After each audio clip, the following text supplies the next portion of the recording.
वैसे सवाल ये भी उठ रहे हैं कि अमेरिका में इतनी बड़ी आग लगी कैसे और इस पर अब तक काबू क्यों नहीं पाया जा रहा है।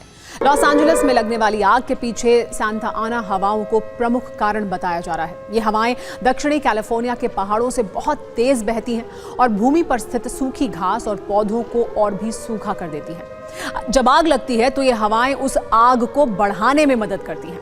1 वर्ष पहले तक कैलिफोर्निया के जंगलों में काफी बारिश हुई, जिससे वहां पेड़ों की ऊपरी लतें तेजी से बढ़ी और एक दूसरे से लिपट गई। पिछले वर्ष इन जंगलों में बारिश नहीं हुई, जिससे ये पत्तियां और लताएं सूख गई और अब जब आग लगी है तो आग ऊपर फैलती जा रही है और हेलीकॉप्टर और ड्रोन की मदद से भी इस पर काबू नहीं किया जा सका है।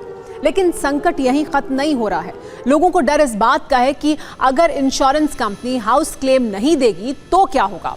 इस आग के चलते अब तक 4.5 लाख करोड़ यानी तकरीबन 50 अरब डॉलर का नुकसान हो चुका है। सामान्य तौर पर लोग जब घर बनवाते हैं तो उसका होम इंश्योरेंस करवा लेते हैं।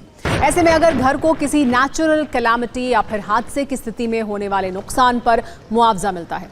ऐसे में अगर आग से किसी का घर जल गया है तो उसे भी इंश्योरेंस कंपनी की ओर से मुआवजा मिलना चाहिए।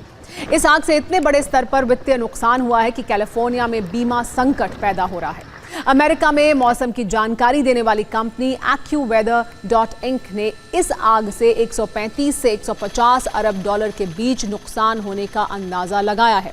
फाइनेंस कंपनी JP Morgan के विश्लेषकों का अनुमान है कि बीमाकृत नुकसान 20 अरब डॉलर का करीब होगा।